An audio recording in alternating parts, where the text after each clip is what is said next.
Hello guys, basically आज हम BCA third semester में एक सब्जेक्ट है object oriented programming using C plus plus. तो आज हम फर्स्ट यूनिट करने वाले हैं। ठीक है।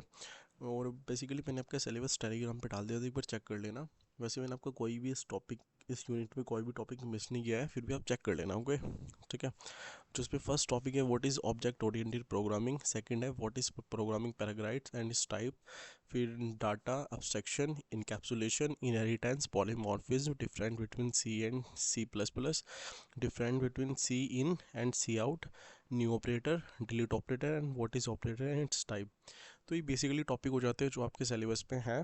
ठीक है, उससे पहले एक दो चीज़ें देख लेते हैं जो इंपॉर्टेंट है। सबसे पहले एक चीज़ देख लेते हैं व्हाट इज़ प्रोग्राम। हम प्रोग्रामिंग करते हैं, प्रोग्राम पता भी तो होना चाहिए ना क्या होता है। ठीक है। प्रोग्राम अगर हम सिंपल वन वर्ड में देखें तो प्रोग्राम क्या है? Program is a set of instruction that a machine follow. Program क्या है? सेट ऑफ इंस्ट्रक्शन या फिर group of instruction that a machine follows. ठीक है, कोई भी मशीन सेट ऑफ इंस्ट्रक्शन फॉलो करता है, कुछ भी आप देख लो, सब कुछ मैक्सिमम सब चीज़ में प्रोग्राम होता है। ठीक है, ग्रुप ऑफ इंस्ट्रक्शन से बनता है एक प्रोग्राम। ओके। और उससे पहले एक जनरल पर्पज़ के लिए ना एक बार सी प्लस प्लस में प्रोग्रामिंग देख लेते हैं हम करते कैसे हैं।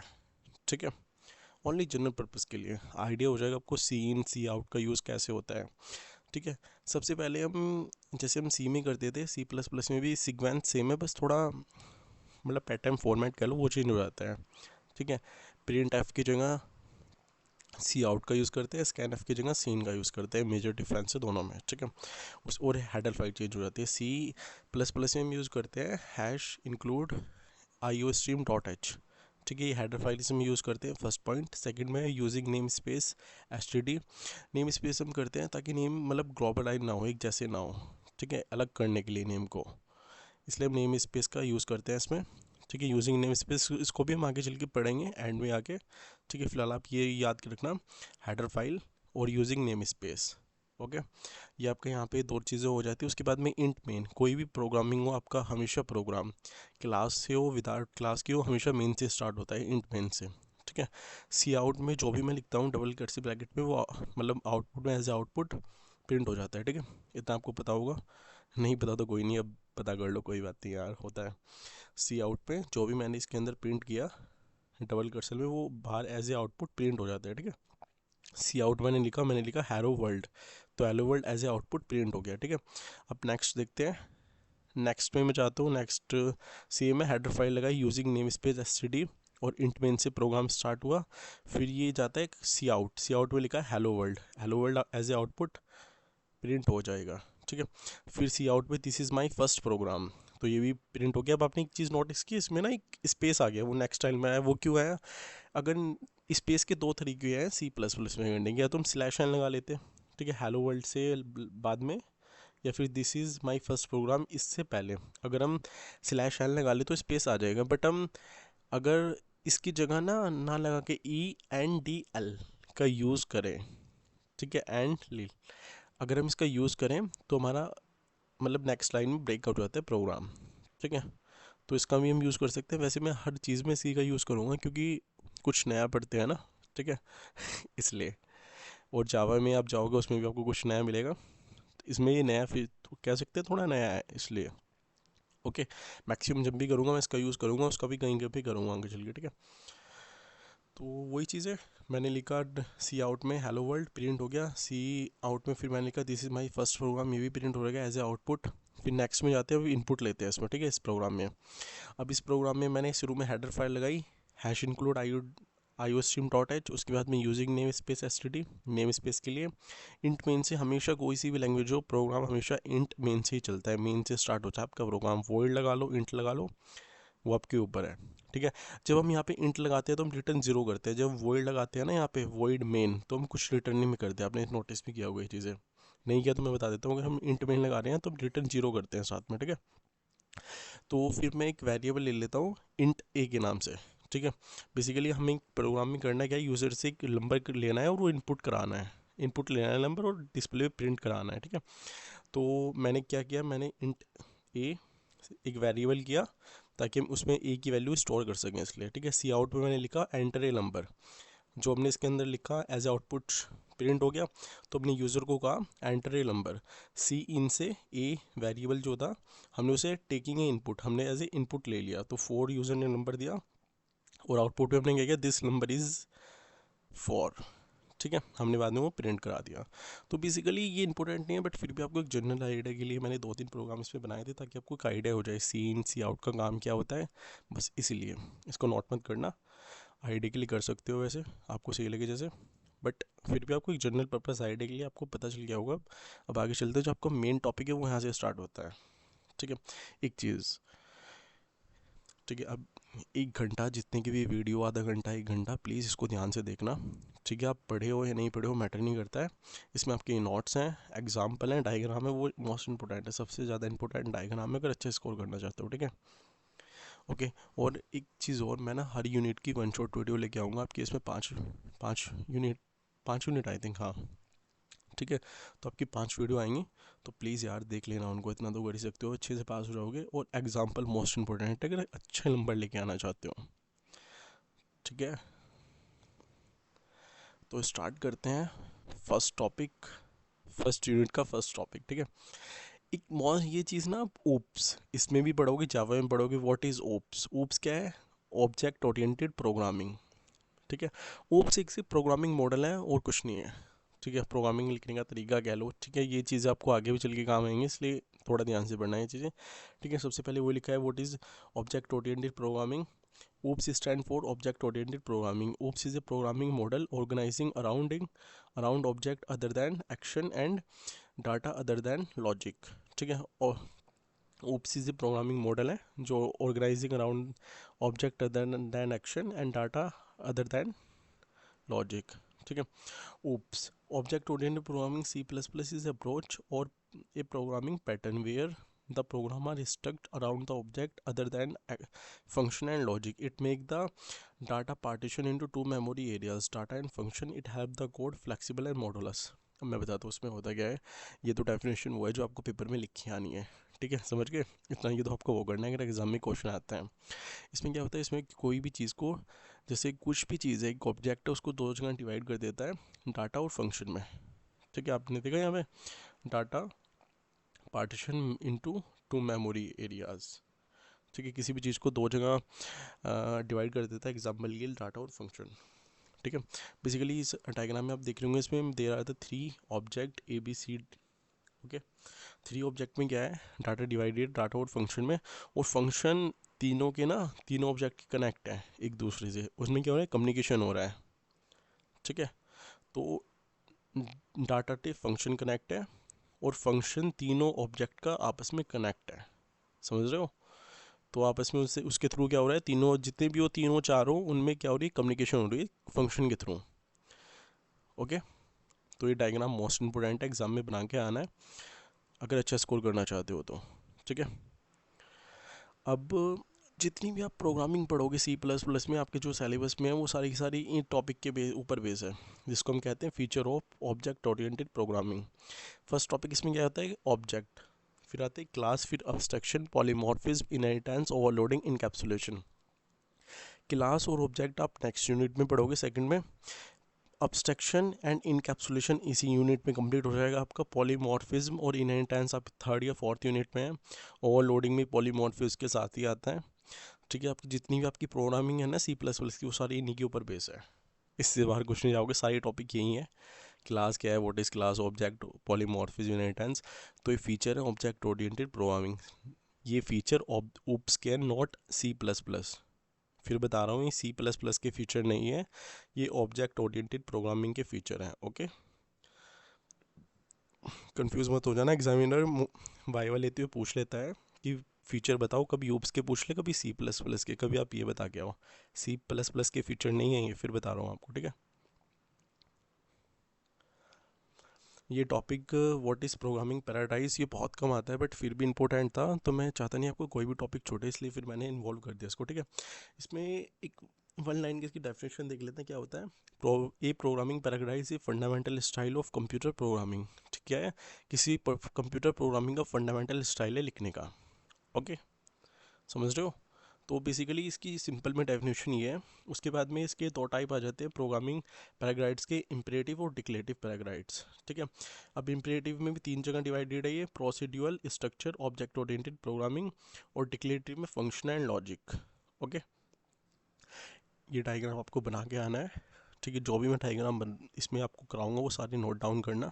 पीडीएफ में नहीं दे रहा, अगर मैं पीडीएफ दे दूंगा तो आप लिखोगे नहीं, और लिखना ज़रूरी है, ठीक है। बहुत ज़रूरी होता है लिखना, तो इसलिए डायग्राम ही कॉपी में भी बनाना है यार, साथ के साथ करते रहोगे सही रहेगा यार। अगर ये वीडियो आप एग्ज़ाम से पहले देख रहे हो तो प्लीज़ डायग्राम प्रैक्टिस करना, डायग्राम ज़रूर बना के आने हैं आपको, ठीक है। ठीक है, डेफिनेशन मैंने बहुत शॉर्ट लिखी हुई है, जो इंपॉर्टेंट है वो ज़्यादा लिखी हुई है, वरना मैं 2-3 लाइन से ऊपर कोई भी डेफिनेशन नहीं कराने वाला आपको। हाँ, कोशिश करूँगा कि हर चीज़ में आपको डायग्राम प्रोवाइड हो जाए, ठीक है। तो इसका डायग्राम। अब मोस्ट इंपॉर्टेंट टॉपिक आता है डाटा अब्स्ट्रक्शन। डाटा अब्स्ट्रक्शन क्या होता है, पहले इसको डेफिनेशन देख लेते हैं जो आपको एग्जाम में लिख के आनी है, ठीक है। Data abstraction refer to provide only essential information to the outside world and hiding their background detail।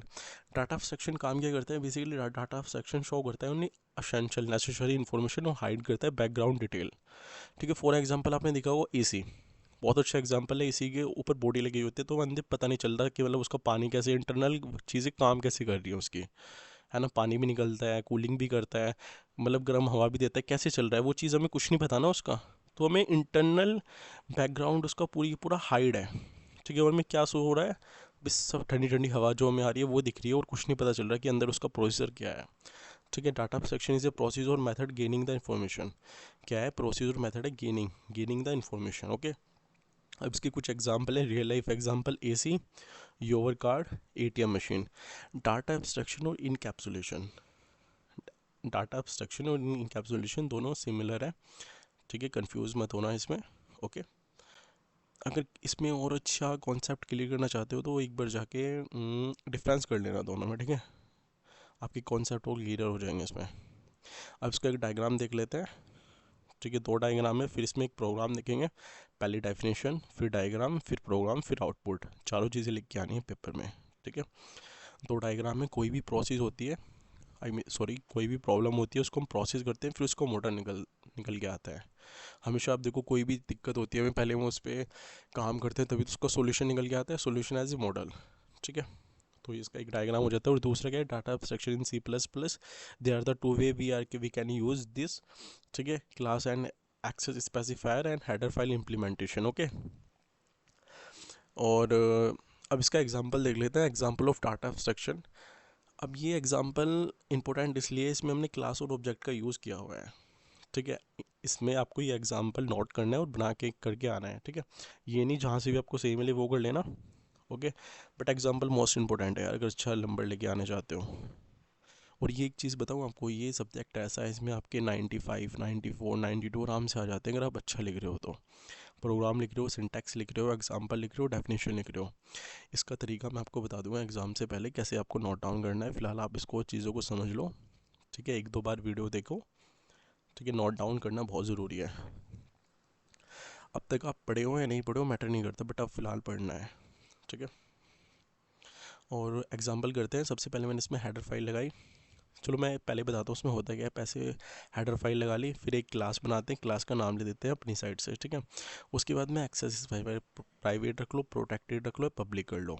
उसके बाद में क्या करते हैं, एक मेंबर फंक्शन बनाते हैं, एक बना लो, 2 बना लो। उसके बाद में ऑब्जेक्ट, जैसे हमने क्लास का नाम क्या लिखा, इम्प्लीमेंटेशन अब्स्ट्रक्शन, तो ये हमारा क्लास का नाम की वजह साथ हम ऑब्जेक्ट क्रिएट कर देते हैं, ठीक है। ये लिखने के बाद, और जब हम ऑब्जेक्ट को कॉल करते हैं ना, डॉट से करते हैं, डॉट। जैसे मैंने यहाँ पे फंक्शन किस नाम से बनाया, वॉइड सेट, तो मैं डॉट मतलब ऑब्जेक्ट डॉट सेट, ठीक है। तो मतलब जैसे फॉर एग्जांपल मैं कुछ भी फंक्शन बना दूँ, मानने की बात है मैं बना दूँ त्यागी, ठीक है। तो इसमें क्या बनेगा, तो ऑब्जेक्ट डॉट त्यागी, तो वो त्यागी फंक्शन को कॉल कर देगा, ऐसे ही BCA। अगर मैं फंक्शन का नाम लिख दूँ, जैसे मैं क्लास का नाम लिख देता हूँ, क्लास BCA, ठीक है। तो मैं BCA लिखूँगा, ओके।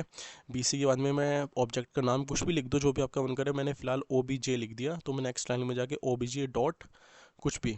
अब जो मैंने वो क्या लिखा था, जैसे यहाँ पे वॉइड सेट है तो OBJ डॉट सेट, तो ऑटोमेटिकली फंक्शन आपका कॉल हो जाएगा फिर, ठीक है। ऐसे होता है इसमें काम। अब देख लेते हैं प्रोग्रामिंग में कैसे प्रोग्राम है इसका। तो सबसे पहले हमने हेडर फाइल लगाई, उसके बाद में यूजिंग नेम स्पेस std, फिर हमने क्लास, उसके बाद में क्लास का नाम हमने लिख दिया इम्प्लीमेंटेशन अब्स्ट्रक्शन। तो अब्स्ट्रक्शन इंप्लीमेंट कर रहे हैं इसलिए मैंने ये डाल दिया, अब्स्ट्रक्शन डाल देना, कुछ भी डाल देना जो भी आपको सही लगे अपने हिसाब से। ये नहीं कि आप ये डालो, ठीक है। फिर मैंने प्राइवेट में डाल दिया, प्राइवेट मतलब कोई भी इसको एक्सेस नहीं कर सकता है, ओके। तो मैंने इंट ए एंड बी।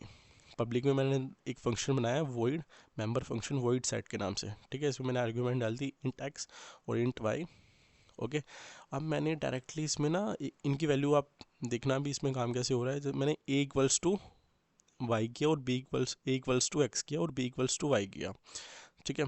और फिर मैंने एक फंक्शन बनाया है ए की, ए को मतलब जो भी अंदर एक्स के अंदर वैल्यू आएगी वो ऑटोमेटिकली ए के अंदर असाइन हो जाएगी और जो भी वाई के अंदर आएगी वो बी के अंदर असाइन हो जाएगी। इसमें अब तक मैंने ये किया है, ठीक है। फिर मैंने वॉइड डिस्प्ले के नाम से एक मेंबर फंक्शन बनाया, उसमें मैंने क्या किया, उसमें मैंने ए और बी की वैल्यू प्रिंट कराई, ठीक है। डिस्प्ले नाम से फंक्शन बनाया मेंबर फंक्शन, उसमें मैंने क्या किया, दोनों की वैल्यू प्रिंट कराई, ठीक है। तो मतलब सिंपल काम हो रहा है। सी आउट का काम क्या है, जो भी यहाँ पे है उसे प्रिंट कर देना, ठीक है। तो मैंने ए लिखा ए इक्वल्स टू, तो ए की वैल्यू इसमें साइन हो जाएगी, मतलब प्रिंट हो जाएगी। और ऐसे ही बी, सी आउट बी, ठीक है, बी की वैल्यू इसमें हो जाएगी। और ई एन टी एल क्या है, ब्रेक, लाइन नेक्स्ट लाइन में आने के लिए, ठीक है। फिर इंट मेन पे हम आते हैं। प्रोग्राम हमेशा मेन से स्टार्ट होता है, ठीक है। अब क्लास का नाम क्या था, इम्प्लीमेंटेशन एब्स्ट्रैक्शन। मैंने ऑब्जेक्ट क्रिएट किया ओबीजे के नाम से, ठीक है। जो भी आप चाहो उस नाम से आप ऑब्जेक्ट क्रिएट कर सकते हो, कोई दिक्कत नहीं है। फिर ओबीजे डॉट मेंबर फंक्शन का नाम क्या था, वॉइड। वॉइड मैंने इसलिए लगाया, वॉइड में हम कुछ नहीं देते, जीरो, इसलिए वॉइड का यूज़ किया, वॉइड, ठीक है। वॉइड सेट, तो फिर मैंने डॉट सेट, तो सेट में मैंने इनकी वैल्यू क्या दे दी, 10 और 20। तो अब एक्स और वाई में क्या होगी, 10 और 20, और एक्स और वाई ए और बी में सेम है, जो इसके अंदर है वही इसके अंदर है, ठीक है। तो ए के अंदर भी फिर 10 आ जाता है और बी के अंदर आता है 20, तो ऑटोमेटिकली मतलब ए इक्वल्स टू 10 और बी इक्वल्स टू 20 प्रिंट हो जाना चाहिए। फिर हमारा ऐसे आउटपुट, अब देखते हैं, देखो output a equals to 10 b equals to 20। मतलब कहने का मतलब वो है, देखो हमने ये चीज़ें ना डायरेक्टली नहीं दी, क्लियर नहीं है कहीं पे भी, ठीक है, घुमा फिरा के दी है। आपको क्लियरली मैं बताऊं तो ये काम हो रहा है इसमें, ठीक है। ये आपका एग्जांपल हो जाता है डाटा एब्स्ट्रैक्शन, ठीक है। उसके बाद में आपका आता है इंपॉर्टेंट टॉपिक है इनकैप्सुलेशन। कैप्सुलेशन मतलब कि समझ लो कैप्सूल, ठीक है, किसी भी चीज़ को पैक कर देना, तो मतलब मिक्सचर एज ए मिक्सचर, तो इसमें भी कुछ कुछ ऐसा ही काम होता है। Capsulation is a process of combined member function and data member into in a single unit called a class, ठीक है। और नीचे वाला और करके ये भी डेफिनेशन लिख सकते हो, the vaping of data and function into a single unit. ये क्या करता है, मेंबर फंक्शन को और डाटा मेंबर को एक साइड एक सिंगल यूनिट में कंबाइन कर देता है, वैपिंग अप कर देता है, ठीक है। एग्जाम्पल देख लेते हैं, कुछ रियल लाइफ एग्जाम्पल है इसके। स्कूल बैग हो गया, कैप्सूल हो गया, कैप्सूल तो याद रख लोगे इनकैप्सुलेशन के नाम से। जीमेल अकाउंट, बैंक अकाउंट और एक कार इंजन। वहाँ पे क्या आया था, उसमें आपको याद हो, उसमें मैंने ऊपर एग्जांपल आपको दिया था अब्स्ट्रैक्शन में योर कार, उसमें पूरी कार का है, एक कार इंजन के नाम से क्या है, इनकैप्सुलेशन। ई से याद रखना इनकैप्सुलेशन, ओके, इंजन इनकैप्सुलेशन, ठीक है। थोड़ी ट्रिक है यार, चीज़ें ऐसे याद नहीं होती, मैं तो ऐसे ही करता हूँ, ऐसे आपको बता रहा हूँ, जैसे आपको सही लगे ऐसे कर लेना। डेफिनेशन देख लिए, एग्जांपल देख लिए, रियल लाइफ, अब डायग्राम भी देख लें, फिर प्रोग्राम देखते हैं, ठीक है। अब कोई क्लास है, उसमें प्राइवेट डाटा है, प्रोटेक्टेड और पब्लिक है। अब इसमें क्या क्या काम होता है, प्राइवेट को not access to the outside world, कोई भी एक्सेस नहीं कर सकता। प्रोटेक्टेड को access to the drive class, drive class access कर सकती है। पब्लिक को access to the outside world, कोई भी एक्सेस कर देता है आउटसाइड। डायग्राम में इनकैप्सुलेशन में मेथड और वेरिएबल कंबाइंड है एज ए कैप्सूल, और ये क्या है, क्लास के अंदर है, ठीक है। इसमें भी दो डायग्राम है, ऊपर भी दो डायग्राम है, ठीक है। मोस्ट इंपॉर्टेंट है, डायग्राम बना के आने इसलिए बना रखे हैं बड़े बड़े, वरना मैं जरा जरा से साइड में भी लगा सकता था यहाँ पे, छोटे छोटे ऐसे करके ना, ऐसे करके छोटे छोटे मैं ऐसे ऐसे बना देता, लगा देता, बट नहीं, इंपॉर्टेंट है इसलिए बड़े बड़े बनाए हैं भाई, ये आपको करके आने हैं, ठीक है। डायग्राम मोस्ट इंपॉर्टेंट है। अब इसका एग्जांपल देख लेते हैं, वही हेडर फाइल लगाई using name space STD, class का नाम लिख दिया मैंने, सर्कल रेडियस निकाल रहे हैं, प्राइवेट में डालने में फ्लोट एरिया और फ्लोट रेडियस, क्योंकि पॉइंट में आना है, फ्लोट हमने इसलिए यूज़ किया है, ठीक है। पब्लिक में मैंने फंक्शन बनाया है, member function void get radius, radius लेने के लिए। तो मैंने सी आउट में क्या कराया, एंटर रेडियस, और सी इन के थ्रू वो रेडियस इनपुट करा ली, ठीक है। फिर वॉइड के अंदर मैंने क्या किया, फाइंड एरिया, तो जो भी एरिया का फॉर्मूला लगाया, सबसे पहले मैंने area equals to 3.14 into radius, okay. अब जो भी इसकी वैल्यू निकल के आई वो ऐसे मतलब प्रिंट हो जानी चाहिए ना, तो मैं अब आउटपुट पे प्रिंट करा लूँगा सी आउट एरिया ऑफ सर्कल, ये जो भी इसमें आएगा अंदर से जो भी हम रेडियस देंगे उस हिसाब से वो प्रिंट होके यहाँ पे आ जाएगा, ठीक है। अब इंट मेन पे जाते हैं। प्रोग्राम हमेशा इंट मेन से स्टार्ट होता है, मेन से स्टार्ट होता है, किसी भी चीज़ का प्रोग्राम हो, ओके, कोई सी भी लैंग्वेज का हमेशा प्रोग्राम मेन से स्टार्ट होता है, ठीक है। अब क्लास का नाम क्या है, सर्कल। तो बेसिकली सर्कल पे आते हैं। सर्कल का हमने ऑब्जेक्ट क्रिएट किया है CIR के नाम से, कुछ भी लिख लो, OBJ जो भी आप चाहते हो, जो भी आप ऑब्जेक्ट यहाँ पे क्रिएट करोगे ना आप ये, ठीक है, जो भी आप ऑब्जेक्ट क्रिएट करोगे इसमें बस आप यहाँ पे लिखना और डॉट लगा के जो भी आपका फंक्शन का नाम होगा उसको कॉल कर देना फिर, ठीक है। गेट रेडियस मैंने कॉल किया, कॉलिंग है फंक्शन, और फाइंड रेडियस जैसे मैंने यहाँ पे लिखा था वॉइड फाइंड एरिया, तो मैंने ऐसे ही यहाँ पे लिखा CIR डॉट फाइंड एरिया, तो ऑटोमेटिकली इसको कॉल कर लेगा, सीधा यहाँ पे पहुँच जाएगा, ठीक है। तो फिर हमेशा प्रोग्राम मेन में आता है, मेन से स्टार्ट होता है। इसने देखा कि ऑब्जेक्ट बना हुआ है, ऑब्जेक्ट के थ्रू फंक्शन कॉल हो रहा है, तो फंक्शन में गया, उसके अंदर देखा क्या चीज़ें थी वो प्रिंट कराता है, ऐसे ऐसे चलता है इसमें प्रोग्राम, ठीक है। ऑब्जेक्ट तभी तो कहते हैं ऑब्जेक्ट ओरिएंटेड प्रोग्रामिंग, तो ऑब्जेक्ट से स्टार्ट होता है, ठीक है। ऑब्जेक्ट कॉल करता है फंक्शन को फिर। तो मैंने इसकी एंट्री रेडियस फॉर एग्जांपल यहाँ पे मैंने 0 छोड़ दी शायद, हाँ, एंट्री रेडियस मैंने 0 दी, उसके बाद में area of circle is 0, okay. अब आता है इनहेरिटेंस। इसके अभी हम फिलहाल डेफिनेशन देख लेते हैं और इसके टाइप्स देख लेते हैं, उसका आपके वो डिटेल में आगे बढ़ेंगे। इसमें डायग्राम बहुत हैं, हर उसमें डायग्राम है आपके। हाँ, इसमें एक चीज़ मैं आपको अच्छी बताता हूँ, इसमें क्या है, मैंने ना आगे आपका एक क्वेश्चन आता है सेकंड यूनिट में जो हम पढ़ेंगे, कंस्ट्रक्टर। उसमें 3 टाइप होते हैं, ठीक है। उसके मैंने क्या किया हुआ है, उसमें एग्जाम्पल एक है तीनों टाइप का, उसमें बस छोटा छोटा डिफरेंस है, 2-2 लाइन में डिफरेंस है और कोई डिफरेंस नहीं है, ठीक है। ऐसे ही इनहेरिटेंस में है 5 टाइप है, एक ही एग्जाम्पल 5 टाइम में काम कर जाएगा, एक एक लाइन का डिफरेंस है, कुछ चेंज नहीं है, सिर्फ 1-2 लाइन चेंज करना और कोई दिक्कत नहीं है। क्लास वही है, ऑब्जेक्ट वही है, आउटपुट चेंज आएगा जब आप प्रोग्राम में चेंज करोगे, ठीक है। तो ऐसे ही जो मतलब जो जो जितना बड़ा है ना, मतलब मैंने कोशिश की है कि प्रोग्राम छोटा हो और एक जैसे हो, ठीक है। जैसे इसमें 5 टाइप आ जाते हैं तो उसके पाँचों के एग्जाम्पल पूरा एक जैसा है, पाँचों का मतलब सेम प्रोग्राम बना हुआ है, बस छोटा छोटा आपको चेंज करना है, वो पाँचों में काम कर जाएगा आपके, ठीक है। ऐसे ही अगली यूनिट में जो जो मतलब टाइप है वो सब में मैंने ऐसे ही किया हुआ है, ठीक है। तो उसकी डेफिनेशन देख लेते हैं। The capability of a class to drive property and characteristic from a another class is known as a inheritance, ठीक है। जो भी क्लास की कैपेबिलिटी होती है to drive an property from another class is known as a inheritance, okay. There are the 5 type in inheritance in C++, ठीक है। Single inheritance, multi level inheritance, multiple inheritance, hierarchical inheritance और hybrid inheritance, ठीक है। हम इनको देखेंगे third unit में आगे जब इसका टॉपिक आएगा क्लियरली। अभी आपको बेसिक सिर्फ डेफिनेशन और टाइप देखने थे, वो हमने देख लिया, ठीक है। इसके बाद में आते हैं पॉलीमॉर्फिज्म, इसके भी टाइप्स आ जाते हैं फिर। Polymorphism, the word polymorphism is have many form. In simple word, we can define polymorphism as a ability of a message to display in more than one form. There are the 2 type of polymorphism, compiler and runtime, ठीक है। polymorphism, compiler time and runtime. Basically polymorphism में होता क्या है, अगर हम simple एक example लें, एक एग्जांपल लेते हैं, रियल लाइफ एग्जांपल, जैसे आपके फादर हैं, ठीक है। वो मतलब इसमें एक चीज़ है, एक लॉजिक है, डिफरेंट डिफरेंट सिचुएशन है, डिफरेंट बिहेवियर, ओके। आपके फादर आपके लिए तो वो फादर है, आपकी मदर के लिए हस्बैंड है, ठीक है। और किसी के लिए वो किसी के बेटे हैं, किसी के लिए जब वो बाहर जाते हैं तो किसी के लिए दोस्त हैं, और ऑफिस पे काम करते हैं एज ए एम्प्लॉई हैं, ठीक है। बस में ट्रेवल करते हैं एज ए पैसेंजर। तो आपने एक चीज़ नोटिस की, डिफरेंट सिचुएशन है, डिफरेंट कैरेक्टरिस्टिक या फिर बिहेवियर, ओके। तो वही चीज़ पॉलीमॉर्फिज्म में होती है, मोर देन वन फॉर्म। तो मतलब वो जहाँ भी जा रहे हैं उनकी मोर देन वन फॉर्म है, तो इसलिए पॉलीमॉर्फिज्म बिल्कुल सेम ऐसे ही काम करता है, ठीक है। जैसी सिचुएशन ऐसे ही बन जाता है, ऐसे डल जाता है, ओके। तो आगे चल के देखते हैं उसको अच्छी तरीके से, बट एग्जांपल यही है इसका जो आपको अच्छे से समझ में आ जाए, ओके। पॉलीमॉर्फिज्म का मतलब ये है मैनी फॉर्म, ठीक है। कोई भी पर्सन, उसकी डिफरेंट कैरेक्टरिस्टिक आपको मैंने बताई, कोई भी आप हो मैं हूँ, ठीक है। आपके एग्जांपल ले लें, अगर आप देखो आप किसी के लिए मतलब किसी के भी यार दोस्त हो, फिर किसी के फ्रेंड हो, किसी के ब्रदर हो, ठीक है, किसी के सन हो, तो इसलिए मोर देन वन फॉर्म है ना, सबके लिए आप अलग अलग हो। ऐसे ही सेम पॉलीमॉर्फिज्म बिल्कुल ऐसे ही काम करता है, ठीक है। इसको भी हम देखेंगे, इसके टाइप्स आ जाते हैं, बहुत क्लासिफिकेशन हो जाएगा इसका आगे चल के, ठीक है। अब एक मेन टॉपिक आ जाता है, difference between C and C++। C and C plus plus, ठीक है। C and C plus plus में डिफरेंस क्या है?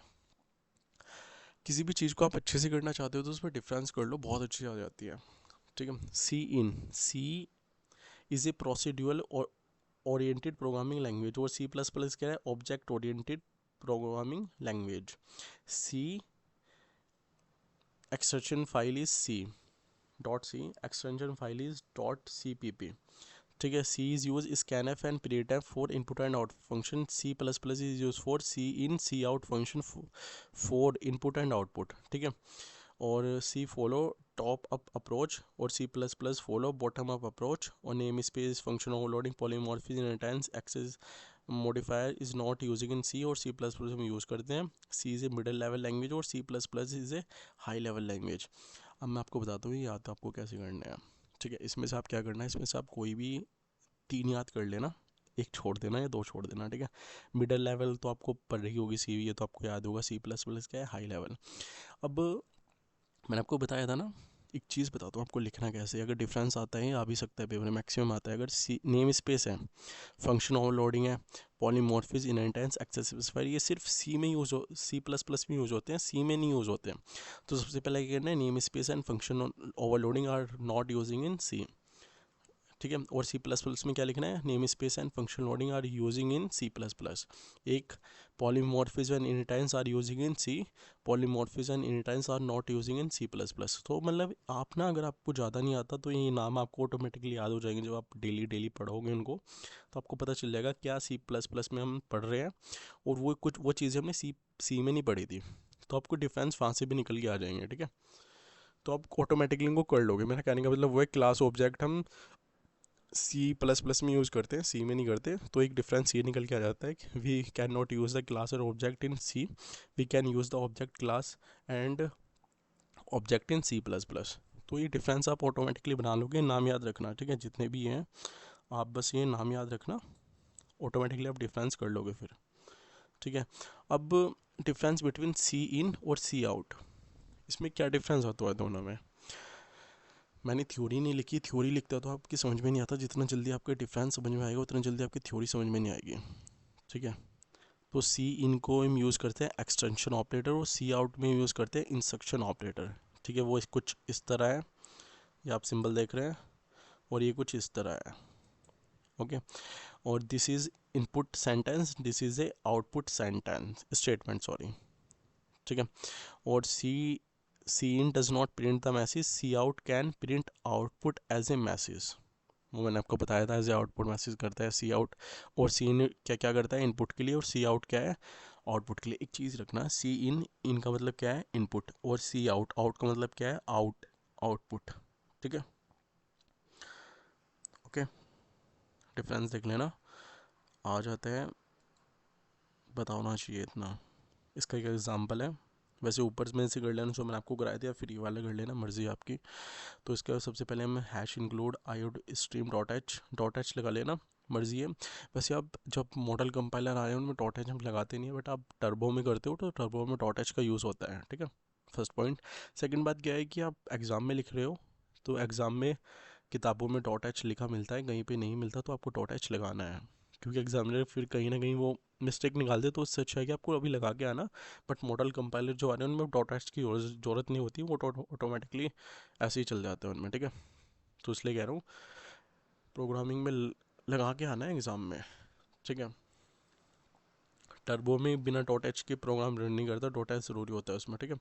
यूजिंग नेम स्पेस, ये हमने लगा लिया। फिर हमारा प्रोग्राम हमेशा मेन से स्टार्ट हो रहा है। अगर यहाँ पे मैं वॉइड लगाता तो मैं रिटर्न जीरो नहीं करता, मैंने इंट लगाया, इंट के साथ में मुझे रिटर्न कर जीरो, इसलिए मैंने किया, ठीक है। तो हमेशा हमेशा हमारा प्रोग्राम मेन से स्टार्ट हुआ, ठीक है। हम क्या करा रहे हैं? एज और नेम प्रिंट करा रहे हैं एज ए आउटपुट, ठीक है। तो मैंने इंट में एज ले ली और स्ट्रिंग में मैंने नेम ले लिया, ठीक है। तो मैंने सी आउट मैंने कराया व्हाट इज़ योर नेम, और मैंने एक लाइन ब्रेक की, नेक्स्ट लाइन पे चला गया, फिर मैंने नेम इनपुट करा लिया, ठीक है। इनपुट मैंने नेम एंटर ले लिया जिम, और फिर मैंने देखो सी आउट में नेक्स्ट लाइन के लिए स्लैश एन लगा लिया, ऑटोमेटिकली नेक्स्ट लाइन में पहुंच जाता हूँ। फिर मैंने कहा what is your age, okay. फिर मैंने नेक्स्ट लाइन के लिए ई एन टी एल लगा दिया, तो मैं ऑटोमेटिकली नेक्स्ट लाइन में पहुंच गया। उसने उस साइड से आया 18, ठीक है। तो इस तरह नेम और एज प्रिंट हो जाती है। दोनों का काम ऐसे होता है, C out as a output, C in as a input. Okay, अब मोस्ट इंपॉर्टेंट आपके दो टॉपिक आ जाते हैं, new and delete operator. Basically इसमें क्या होता है, new and delete operator C में हमने पढ़ा था डायनेमिकली मेमोरी एलोकेशन, किसी को याद हो आप में से? ठीक है, सेम काम इसमें होता है, ये आप अब पढ़ लोगे तो जावा में भी यही पढ़ोगे आप फ़ायदे में रहोगे। ठीक है, और मेरे हिसाब से ना आपको ये पढ़ना चाहिए, क्योंकि आपका प्रैक्टिकल इसी पे बेस है। अगर आप इस पर मेहनत कर लोगे तो आपके वो 16 नंबर का जो प्रैक्टिकल है 50 होगा, वो ऑटोमेटिकली कवर अप हो जाएगा। ठीक है, तो इसलिए यार ये थोड़ा ध्यान से पढ़ लो। वन शॉट लेके आ रहा हूँ, एक यूनिट की, इतना तो कर सकते हो, इससे कम तो नहीं हो सकता ना। ठीक है, 2 लाइन से ऊपर कोई डेफिनेशन भी नहीं आपने देखा हो अब तक, नहीं है ना? 2 लाइन से ऊपर मैक्सिमम हद से 3 लाइन से 4 लाइन से ऊपर डेफिनेशन जाएगी नहीं जाएगी यार? बिल्कुल नहीं जाएगी। ठीक है, बिल्कुल पॉइंट टू पॉइंट लिखा हुआ है, कोई फालतू चीज़ें है ही नहीं, जो काम है वही है बिल्कुल। इतना तो कर सकते हो यार। ओके, प्लीज़ यार इतना कर लेना मेरे भाई, पढ़ाई कर लो। ठीक है, अब तक आप पढ़े या नहीं पढ़े मैटर नहीं करता, बट अब पढ़ाई करो यार। हर सब्जेक्ट की वन शॉट वीडियो ट्राई करूँगा कि हो पॉसिबल हो, जितना हो उससे ज़्यादा ही करूँगा। ठीक है, और कोई भी दिक्कत होती है मुझे मैसेज करना टेलीग्राम पे, कोई दिक्कत नहीं है, जब मैं फ्री हूँगा एक बार रिप्लाई करूँगा। ओके, बट प्लीज़ यार पढ़ाई करो। तो देखते हैं new operator. New operator is use for dynamically allocate memory for heap, from the heap कर लो, फ्रॉम द हीप आएगा, फ्रॉम द हीप या on the heap, for a object और एरे ऑफ ऑब्जेक्ट। ये क्या करता है, डायनेमिक मेमोरी एलोकेट करता है फ्रॉम द हीप से ऑब्जेक्ट के लिए और एरे ऑफ ऑब्जेक्ट के लिए। ठीक है, अब इसका डेफिनेशन होगी, अब इसका सिंटैक्स देख लेते हैं। अच्छा वे ये लिखने का, पहले उसकी डेफिनेशन दो, फिर उसका सिंटैक्स दो, फिर उसका एक एग्जांपल दो, तब अच्छे नंबर आते हैं। ठीक है, अब इसका एक सिंटैक्स देख लेते हैं, सिंटैक्स ऑफ न्यू ऑपरेटर। तो इसमें 2 सिंटैक्स हैं, मतलब फर्स्ट जो इसका सिंटैक्स है वो है वन वेरिएबल के लिए, कोई भी हम वन वेरिएबल के लिए कर रहे हैं। अगर हमें ज़्यादा के लिए करना है, मोर देन वन, मतलब फिक्स साइज़ रखना है, हमें रखना है 10 20 50 अपने अकॉर्डिंग रखना है, तो हम तब उसका अलग सिंटैक्स है, उसमें हम साइज़ डाल देंगे। ठीक है, इतना ही डिफरेंस आता है। तो मैंने क्या लिया, PTR, पहले मैंने पॉइंटर ले लिया, pointer equals to new data type, कुछ भी डाटा टाइप डाल दो, और allocate memory for one element, ही वन एलिमेंट के लिए मेमोरी एलोकेट कर देगा, और PTR equals to new data type, इसमें क्या डालना है, इसमें साइज डालना है। ठीक है, allocate memory for fix number of elements, इसमें यहाँ पे साइज हम डाल देंगे तो ये बन जाएगा, मतलब एक तरीके से कहते हैं कॉन्स्टेंट हो जाएगा, फिर ये चेंज नहीं कर पाएगा। ठीक है, हालांकि चेंज हो सकता है, डायनेमिकली ये होता है कि चेंज हो जाएगा, बट जब हम साइज़ डालेंगे तो हमें स्पेसिफिकली वही साइज़ मिल जाएगा, तो इसलिए ये फिक्स साइज़ के लिए होता है फिर। ठीक है, और फिर एग्जांपल देख लेते हैं, example of new operator. New और डिलीट का एग्जांपल बिल्कुल सेम है, एक लाइन का डिफरेंस है। ठीक है, जो आपको नीचे करनी है वही आपको दोनों में चल जाएगा फिर। ठीक है, तो सबसे पहले मैंने किया हेडर फाइल लगाई, उसके बाद में मैंने ये फिर इसमें यूजिंग नेम इस पर std, उसके बाद में मेन से हमारा प्रोग्राम स्टार्ट होता है। मैंने क्या किया, मैंने एक वेरिएबल लिया इंट PTR, पॉइंटर PTR लगा के, PTR के मैंने डाल दिया न्यू इंट, मतलब डाटा टाइप डाल दिया मैंने इंट का, और मैंने जो PTR लिया था पॉइंटर PTR, उसके मैंने वैल्यू डाल दी 10, और मैंने output as a PTR print करा दिया और रिटर्न 0 कर दिया, प्रोग्राम एंड हो गया। ठीक है, ये है न्यू ऑपरेटर का। ठीक है, एग्जाम्पल। अब सेम ही डिलीट ऑपरेटर का छोटा सा डिफरेंस वो नीचे देखते हैं। अब देते हैं delete operator. Delete operator is use for D allocation the memory. New operator का यूज़ होता है एलोकेट, मतलब मेमोरी को एलोकेट करना। ठीक है, और देना। और डी एलोकेट का मतलब डिलीट ऑपरेटर का काम होता है डी एलोकेट, मतलब मेमोरी को वापस लेना। ठीक है, जो हमने मेमोरी दी थी एलोकेट की थी उसको वापस लेना। ठीक है, जैसे हमने किसी को कोई सामान दिया उसे हम कहेंगे न्यू, और किसी से हम कुछ ले रहे हैं वापस उससे ले रहे हैं उसे हम कहेंगे डिलीट। ठीक है, डी एलोकेट मतलब वापस लेना।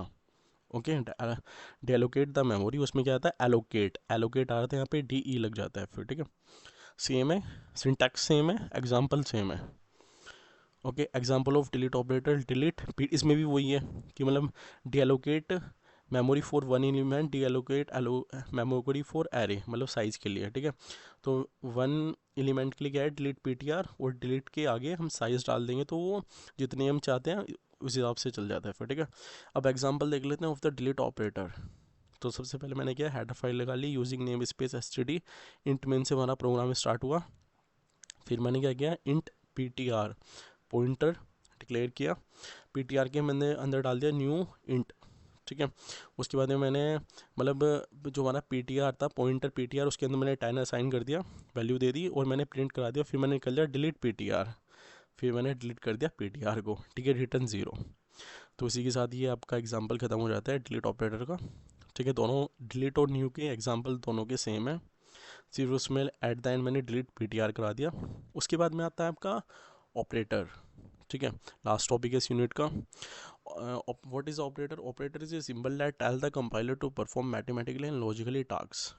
ठीक है, ये क्या करता है, कोई भी मैथमेटिकली एंड लॉजिकली फंक्शन होते हैं वो सारे ऑपरेटर करता है। Operator nothing only as a symbol, plus minus addition subtraction ऐसे symbol is known as a operator. ठीक है, डेफिनेशन देख लेना। Type of operator in C plus plus, C और सी प्लस प्लस में सेम है ये वाले, और कुछ नहीं होते वो मैंने नीचे लिखे हुए हैं जो नए ऑपरेटर इसमें आए हैं सी प्लस प्लस में। ठीक है, ये मैंने इसलिए नहीं कराया क्योंकि आपने सी में पढ़े होंगे, अगर सी में नहीं पढ़ा तो सी की वन शॉट जाके देख लेना, जिस पे आ जाएगी 1-2 दिन में, वहाँ से पढ़ लेना। ठीक है, अर्थमेटिक ऑपरेटर। अर्थमेटिक के अंदर क्या होता है, basically plus minus addition subtraction division multiplication और मॉडुलस का काम होता है अर्थमेटिक में। फिर रिलेशन ऑपरेटर, लॉजिकल और assignment operator, increment decrement, this is known as a unary operator. Conditional operator is known as a ternary operator.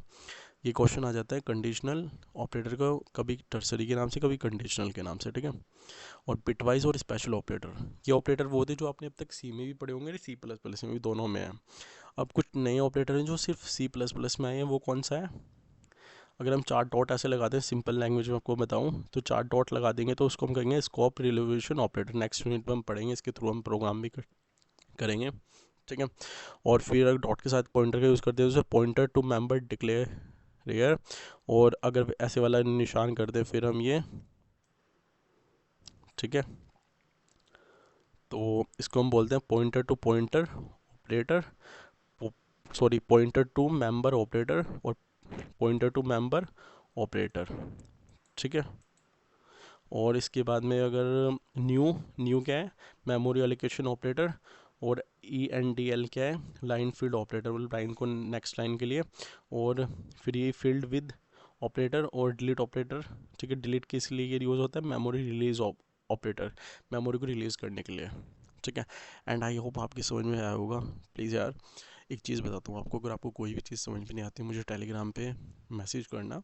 ठीक है, जब भी मैं फ्री होऊंगा आपका रिप्लाई करूँगा। और प्लीज़ यार आपकी इसके अलावा 4 यूनिट और बचती हैं, उसको आप और कर लेना। ठीक है, उसका मैं वन शॉट लेके आऊँगा, पहले आप ये कंप्लीट करो। 4 यूनिट का वन शॉट मैं आपको जल्दी लेके आता हूँ। ठीक है, उससे पहले आप ये नोट डाउन करो पूरी यूनिट और उसको पढ़ो।